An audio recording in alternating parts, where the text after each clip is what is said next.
This is a show about facing fear, unlocking courage, and taking action. Courage isn't necessarily a daunting thing. It's going to give you more purpose. It's going to give you more drive. It feels like making a courageous decision is going to get you closer to who you aspire to be. It's knowledge plus faith plus action equals courage. Courage is really just like taking a chance on yourself and believing that you can make it happen, that you have the strength to get it done, because we have so much self-doubt. Take the chance on yourself that your body and your mind can get you there.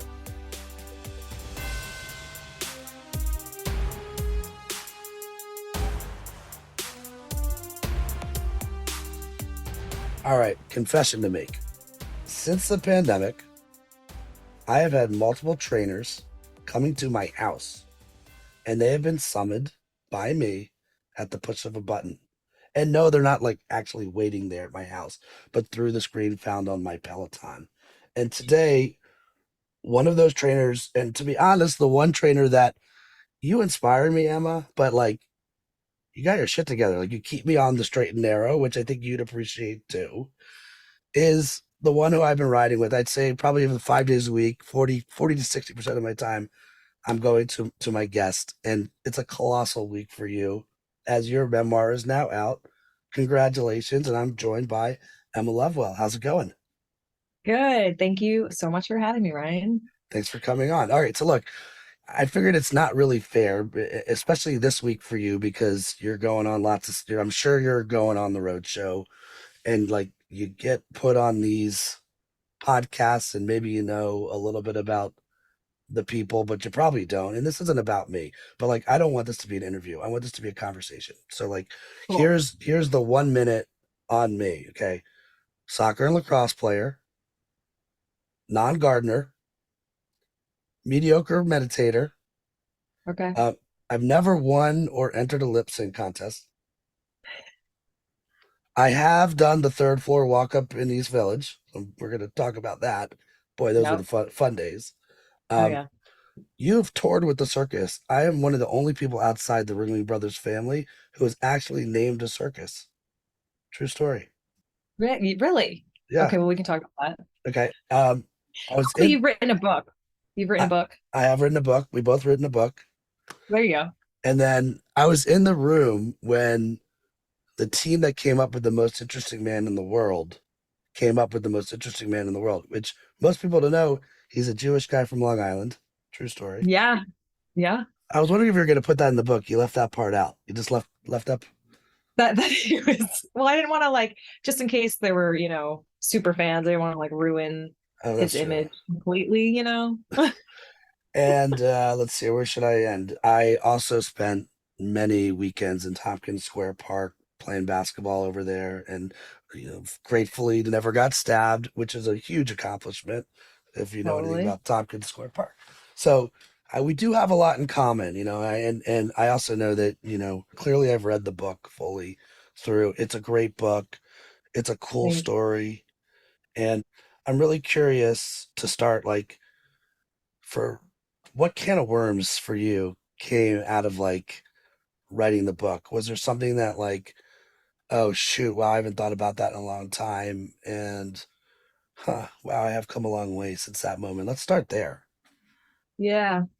Oh, yeah. I mean, I think writing a book is kind of like going to therapy. I mean, I spent a year and a half like going back and thinking about all of these stories, calling my parents and being like, hey, like, how do you remember this?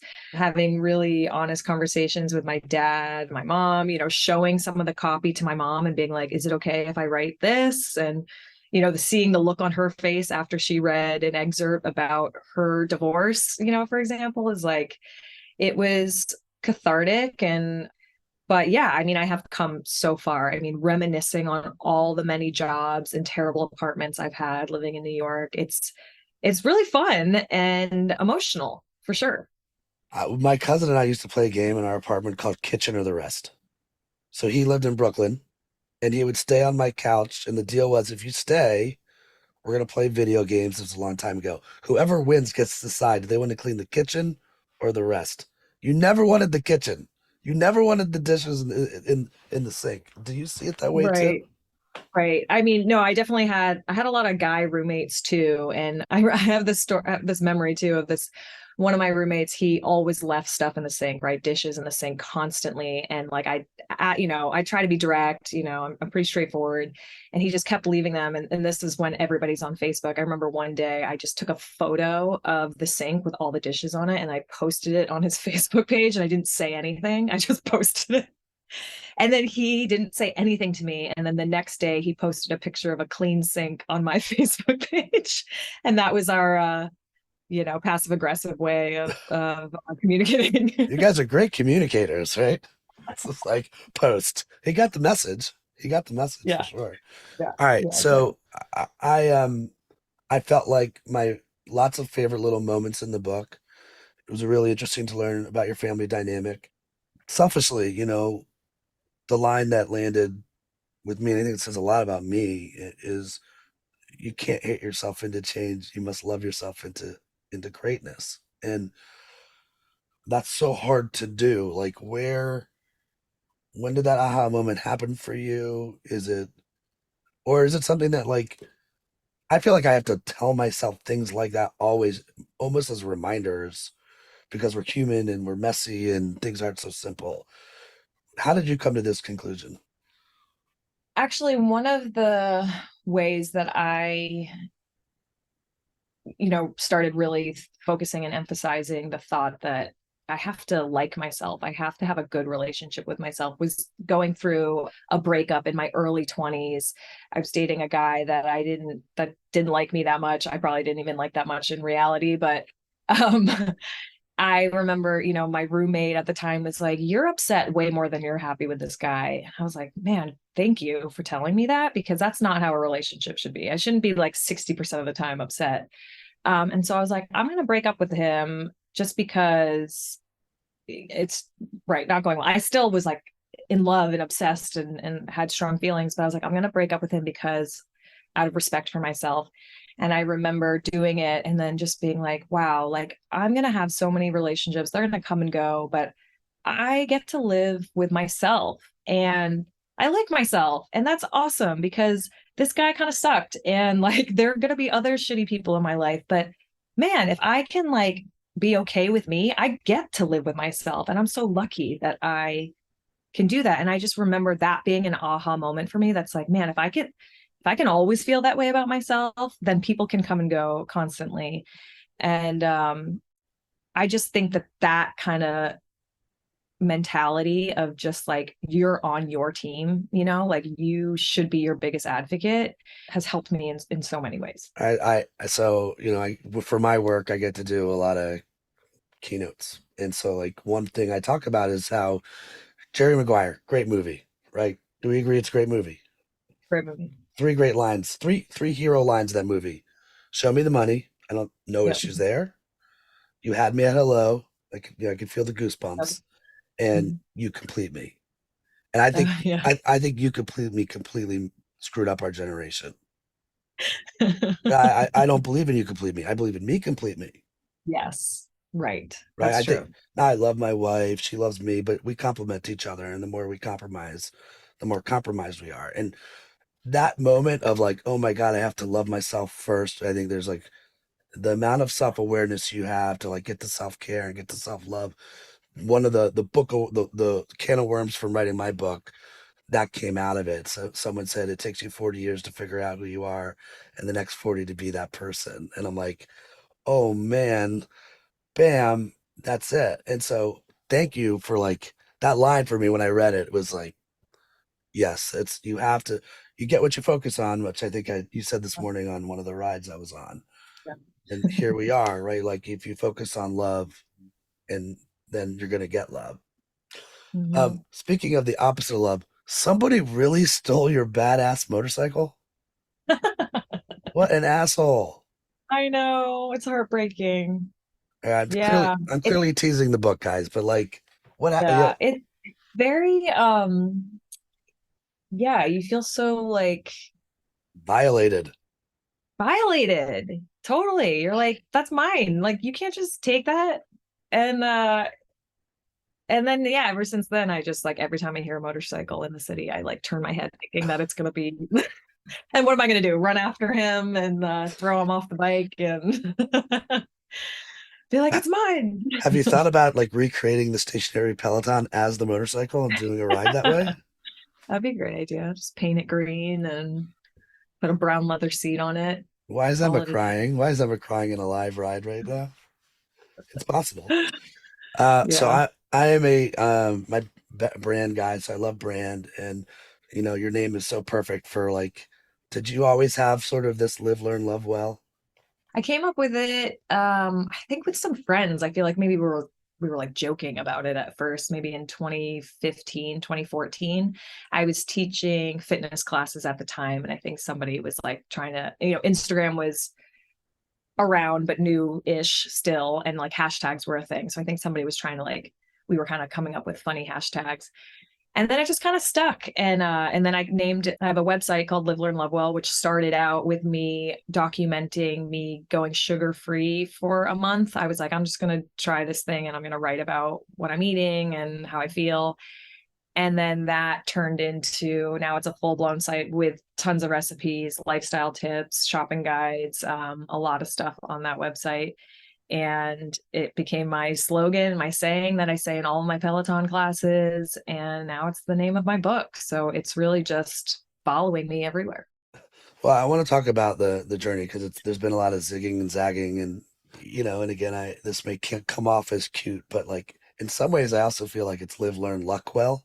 Like, I mean, it is make your own luck, right? It is make your own luck, and but the idea that you had done this shoot that just happened to first be Peloton, and again, I don't want to get the book, but like, and then the Right. fact that when you finally have the opportunity, you've got some besties, it sure seems like, that are the best word of mouth marketing around, right? It's Cody and Yeah. Allie.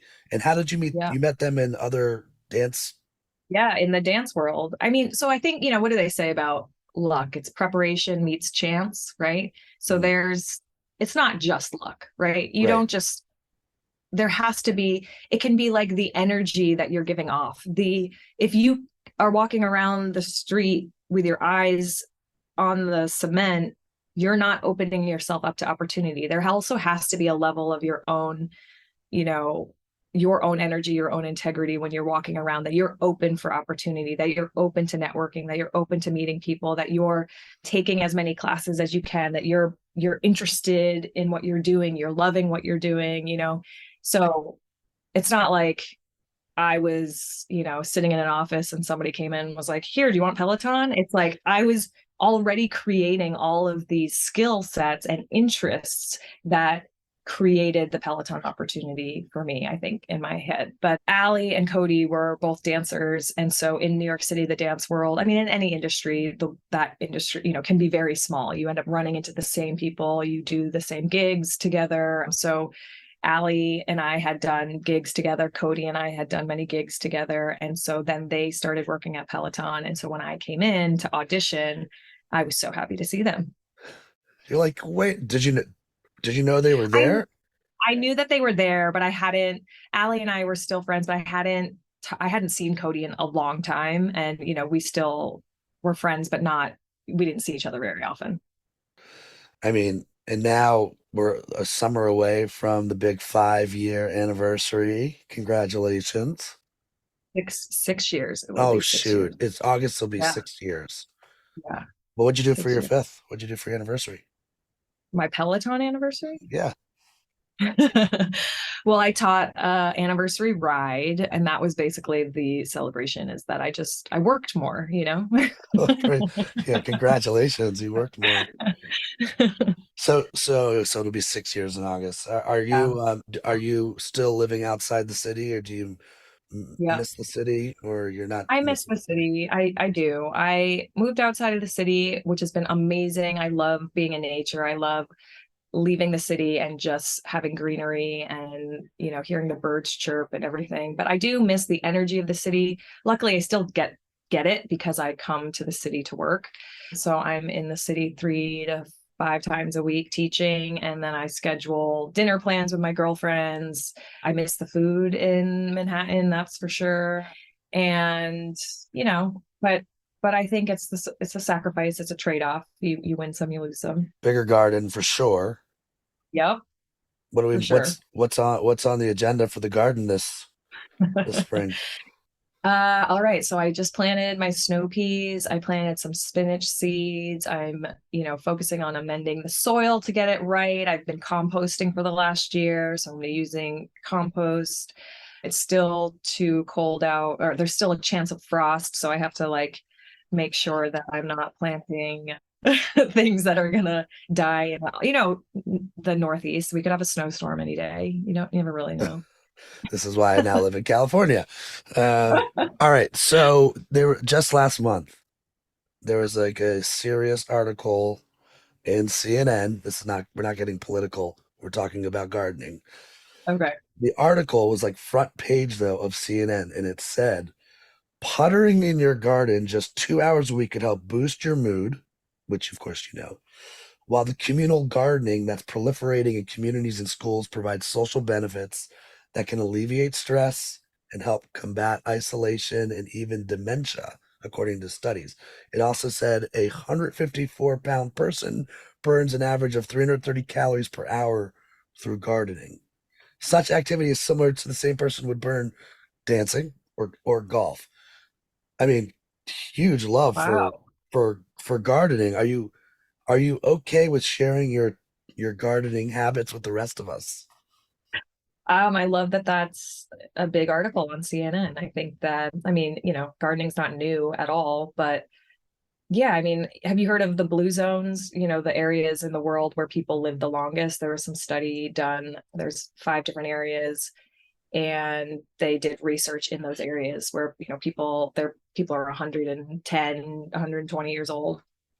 And the commonalities are, one of the things is growing your own food, and do it, and like having something to do, like going to water a garden, like what, elderly people waking up and going to tend to flower gardens, vegetable gardens, like that improves your longevity of life and your quality of life.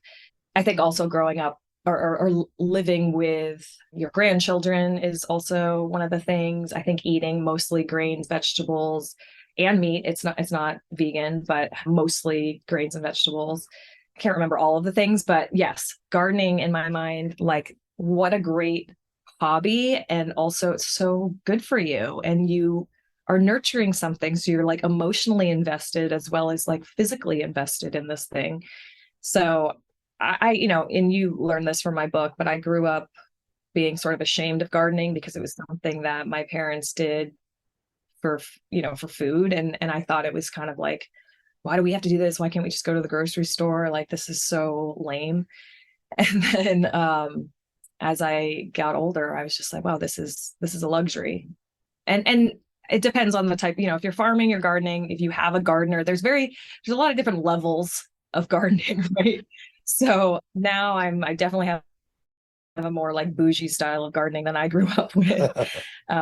It's a little bit more for sustenance as a kid, but now as an adult, it's definitely like a pastime of mine.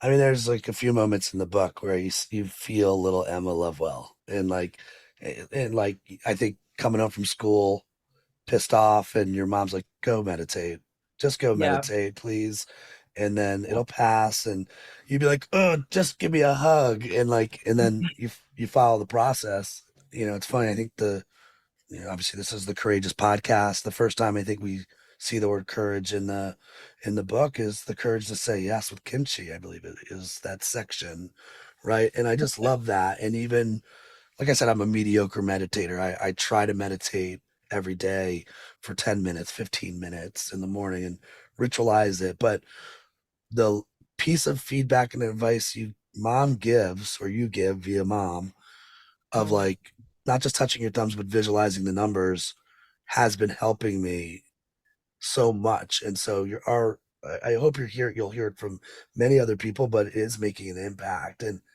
my mind just wants to race on all the things I'm trying to do with my life, and all the things I want to accomplish. So like, just let your mom know, like, it really is a good tool. I'm sure you know this already.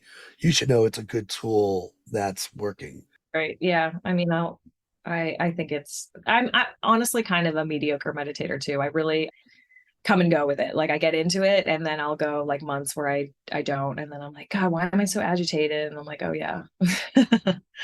But it's a tool that it always exists. Like you could always come back to it.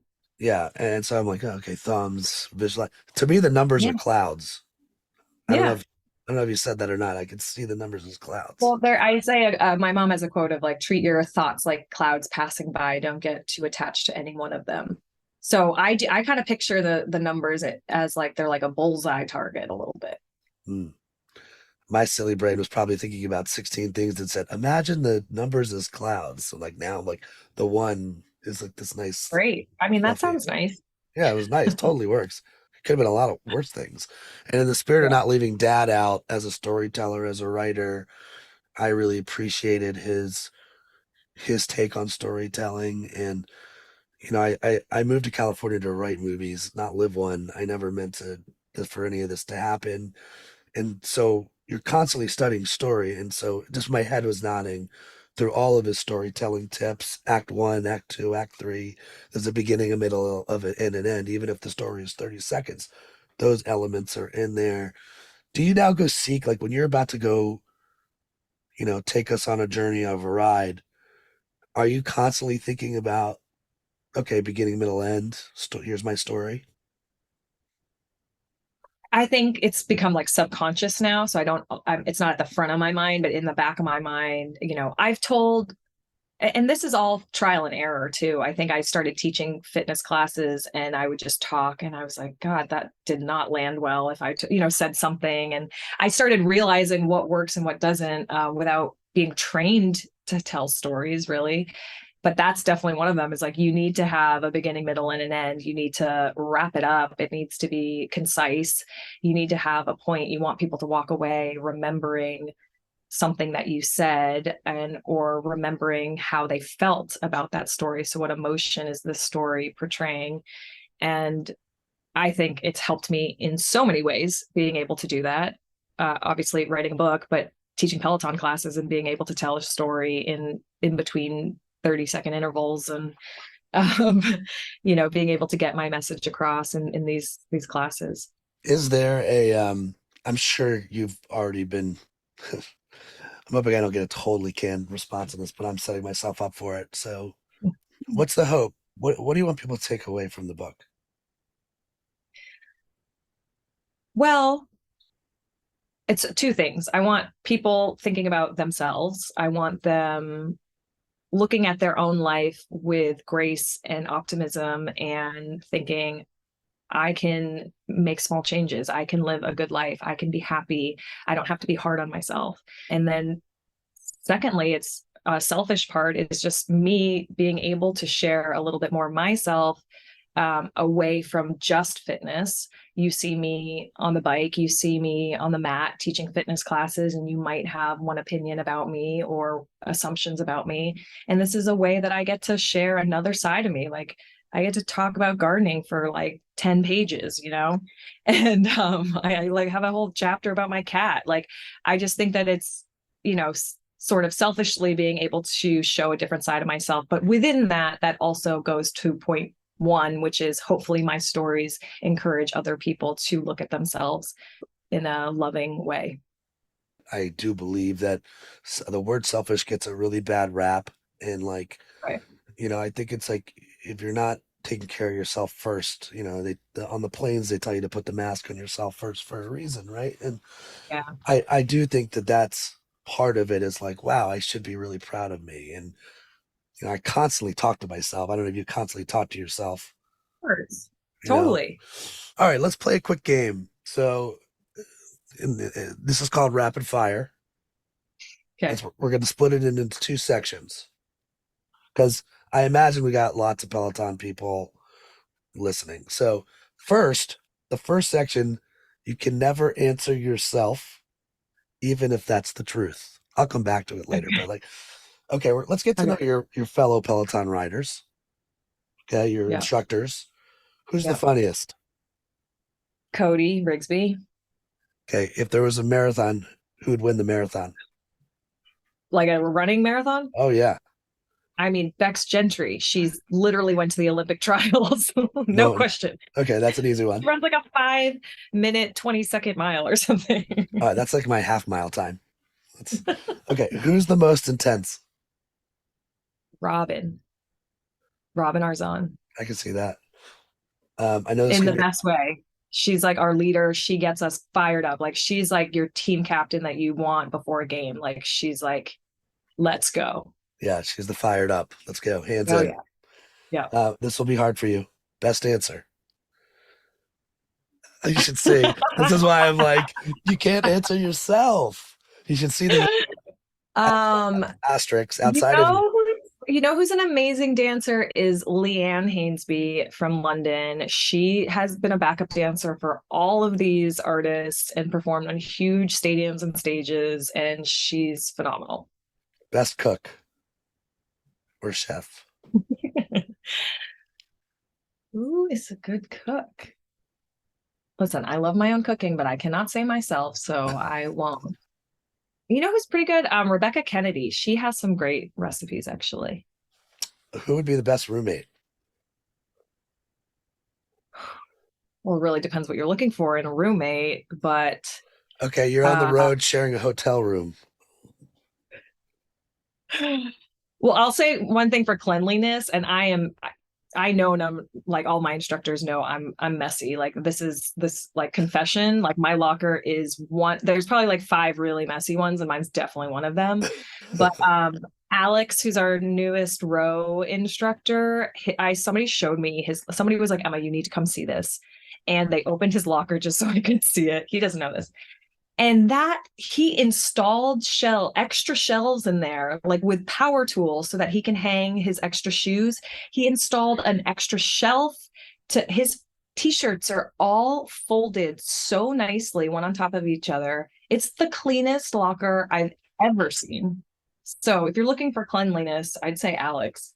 Okay. Now we're going to move into rapid fire for you. So this is all you. Okay. Favorite meal? Ramen, Japanese ramen. Best ramen in the city?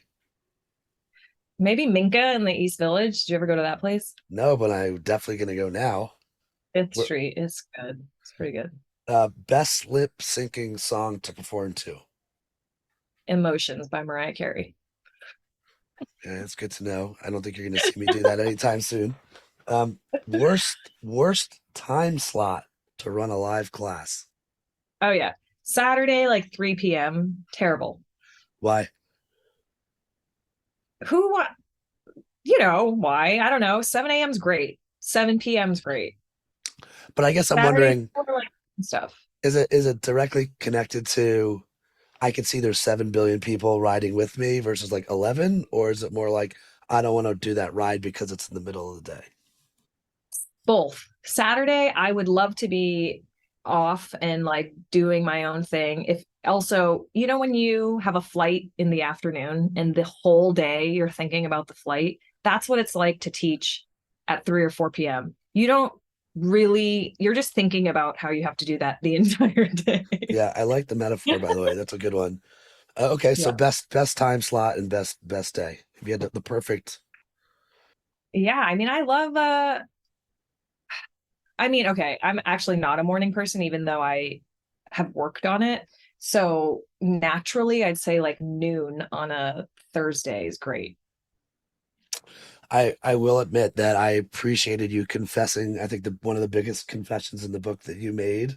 Can I go there? Yeah. Or do you want Yeah, me to? sure. Is you're like, I don't like running. Yeah. Yeah. I am not a runner. Yeah. It's like I have to force myself to go do that. I mean, you're an instructor, so I'm sure you feel like, is there Oh, yeah. guilt with that?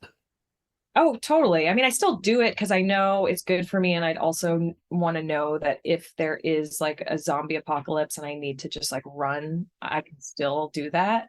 So I just like every like 2 weeks, I'll do a quick little run, you know, just to make sure I still got it. But yes, I grew up playing soccer and lacrosse like you. And so I was pretty fast in my day. I don't know if I'm still fast, but at one point I was the fastest person on both of those teams. So I love to sprint. You throw a ball, I will run after it so hard. I am not an endurance person. I think the longest I've run is probably 6 miles. Yeah, I've done a half marathon and I just had to surrender. That's great. This is a lot. That's amazing. Well, this is like all of the stuff in my head. I'm like, surrender it now. Just like be slow. Yeah. Don't judge me. You can do Yep. this. Here we go. And that Yep. process worked for me. But I know there's no part of me that feels I'm a runner. I'm a used to be athlete. I'm not even an athlete anymore. But all right. So another line that I love from the book was forgiveness is freedom. And why is it so hard for us to forgive ourselves? This might seem like a tangent, but I'm very curious. Have you seen the movie The Whale? No, I haven't. It's on my list though. I need to see it. I thought so. I had just seen the movie and I was like reading your book, and forgiveness is freedom is what came to the surface. And not look, if you read, so like if you're like reading everything, a lot of people didn't love The Whale. I just thought there's a moment where this little girl just wants her dad, and I like was very curious if you had seen it. And again, read the book and it'll make sense, listener, on why I felt like you might enjoy that story in that book. I will. How's everybody getting along these days? I'm curious to. Oh, it comes and goes. I think so. My brother has kids. They're my niece and nephews, and they're amazing. I love them. And I think once my brother and sister-in-law had kids, that kind of brought my parents to be a little bit more friendly in speaking terms, because they're both these new grandparents and they're like, look, we got these kids. And then I think after that, they're currently not really speaking. I think it's just they tolerate each other. It's like these life moments that like kind of bring us, graduations. It's like, okay, we're all like fine. And then these things creep back, these like resentments and past, frustrations and hurt and trauma like come back. And then, but they're both happy independently. They really are. Like, it's sometimes hard to think that they were even together because they both are so different now and they live such different lives. Yeah, I was curious to hear, like, because you can see where one story is like, well, we're together, and then Yeah. it's your relationship with your dad, it's your relationship with your mom. And by the Yeah. way, they tolerate each other. Tolerate is like, has to be on the podium for worst words in the dictionary. It's like, oh, well, we tolerate each other, versus, well, Yeah. we like each other. You don't have to love each other. But Yeah. do we like each other? So I was curious if Yeah. there was a relationship there. Since this is the Courageous podcast, I mean, you're about to embark on this next journey, right? And we get to learn a little bit more about you. Is there something that there's like this famous proverb that fear and courage are brothers, or fear and courage are Mhm. kin. It's actually a Japanese Mhm. proverb. So as you kind of think about what the next 3 years of your life, where's the fear for you? Like, what are you afraid of? Well, I will say that even within this book tour, there is a lot of fear there. I'm having some book events in New York, LA, at some venues that are huge to me. And I'm like, we could do like a, 50-person little thing, or we could do like a 2,000-person thing. And I'm going with the bigger one, and it's scaring the crap out of me.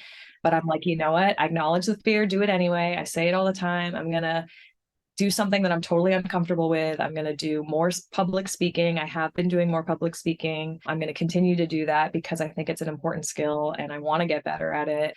I think just continuously, putting myself out there and reaching a little bit further than I want, but because I think that that's really where the greatest opportunities come from and the biggest amount of growth comes from. So whether that's television, whether that's another book, I don't know, but I'm just, putting it out there that if it scares you a little bit, it's good. Oh, I always say scaring is caring. Yeah. Isn't it? I mean, like, Yeah. if it scares you, like, I even telling like tough love is the same way. If it scares you, it means that It's the same with like sports and activities and adrenaline. It's like when if I go snowboarding or surfing and it's like a little too steep or a little too scary, I'm like, that's where you learn the most. Yeah. If you're just always playing it safe, like you kind of stay in the same place. And so, yeah. So are you having like the broken record dream where there's like a 2,000 person auditorium and 11 people show up? Yeah, totally. I mean, I haven't had that specific dream, but that is a dream that I have. Or, you know what's an anxiety dream that I have is like my high school graduation and I'm late. Like I'm watching everybody else graduate, but I'm like running or something and I'm like not making it. But yeah, that I anticipate those dreams should be arriving any moment now. Yeah, great. I'm so happy that now you will attribute this dream to Yeah. me bringing it up. Yeah. Really, Yeah. really setting a great impression, Ryan. Honestly, if those 11 people are having a good time, that's great. I'm happy. I really enjoyed the book. I really did. Like, I'm not Thank here to you. pander you. I think Yeah. there's, I'm taking notes and I'm like, yeah, forgiveness is freedom is real. I guess, why is that so hard for us? Like, why we hold on to so much shit? And I just saw this video going around Instagram. I don't know if you've seen this, and it's like a professor and he's holding a glass of water and he's like, how much does the water weigh? And like his kids are guessing 8 ounces, 12 ounces. He's like, yeah, but if I hold the water for an hour, Right. what my arm gets tired. He's like, this is mental health. This is what we're doing Yeah. to ourselves. So Yeah. why is it so hard for us like to just forgive and let it fade away? I was talking to my coworkers about this the other day, just about how, mental health and also social media activity. Like we get negative comments every once in a while, and then we get, you get 199 amazing comments, you get one negative comment, and that's the one that you're thinking about.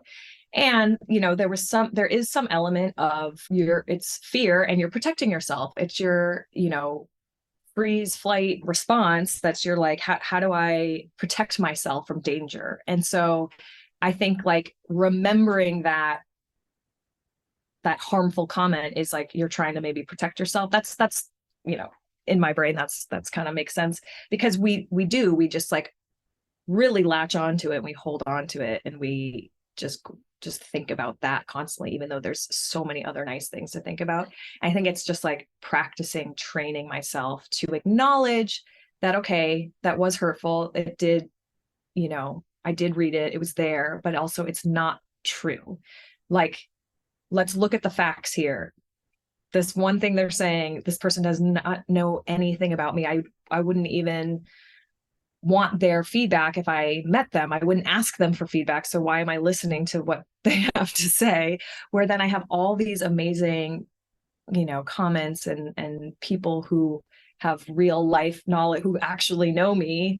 And I'm like, those are the people I want feedback from, or my actual friends and family who love me. Why I should be listening to them.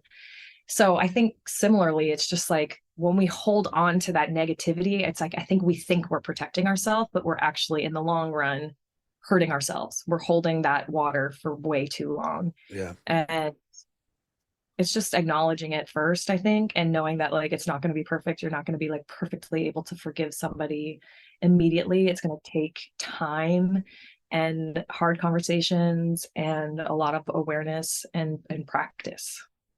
Well, I also think like forgive myself. Like start with me. Like we're back to the top. It's like forgiveness is freedom. Is like, okay, I'm a perfectionist that there's no perfect 10. Like, why am I driving myself mad on this experiment called life?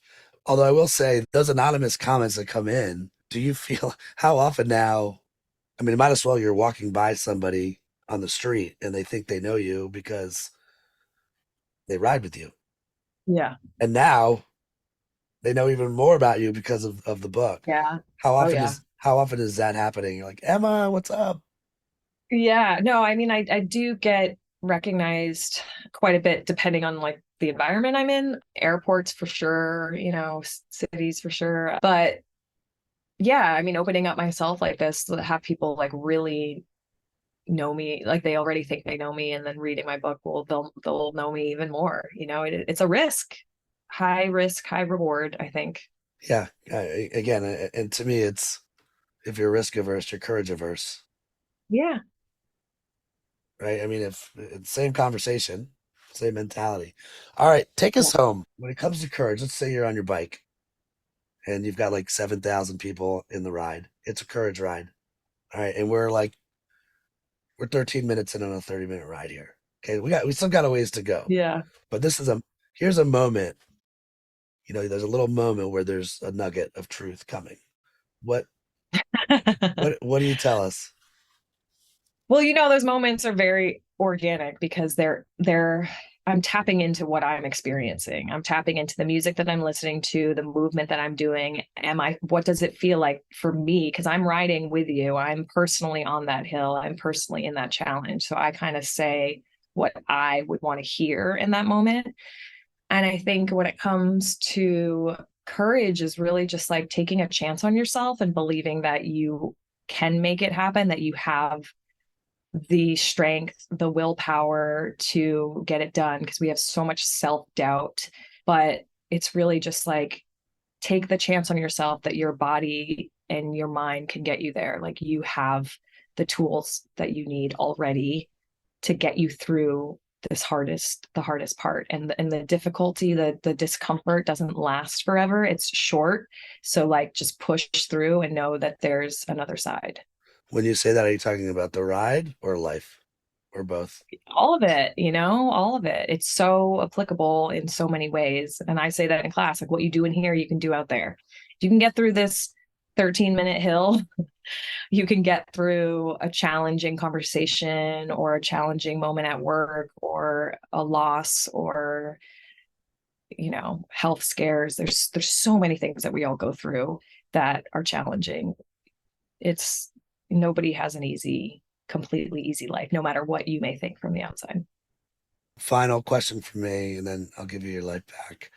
Do you, when you think back on the last almost 6 years, are you like, holy shit, like that, what a ride? I mean, that's not written down as an intentional pun, but can you believe all of it? This the way Peloton's been a rocket ship, and what it's, the fact that you get to play a role in all of this?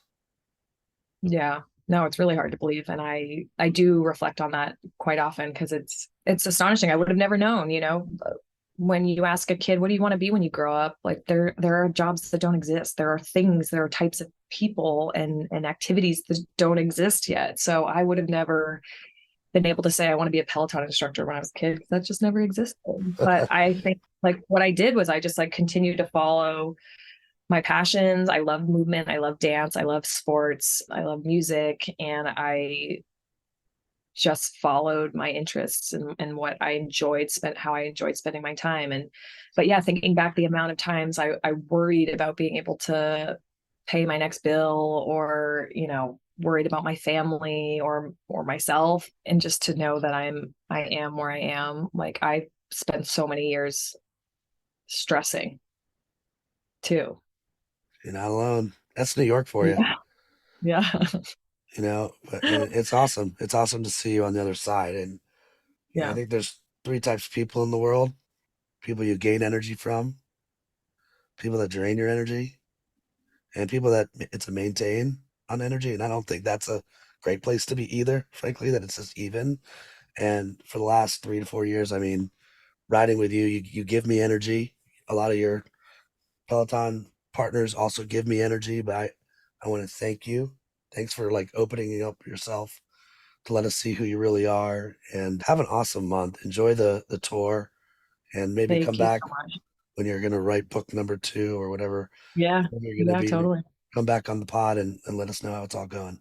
Love it. Thank you so much for having me. It was a great conversation and great getting to chat with you and learn more about you too. We'll knock a ball around when I come to New York next. Okay. Sounds good. Thanks for tuning in to this episode of the Courageous Podcast. If you enjoy the show, don't forget to rate and review us on Apple Podcasts so more people can find us. See you again next week.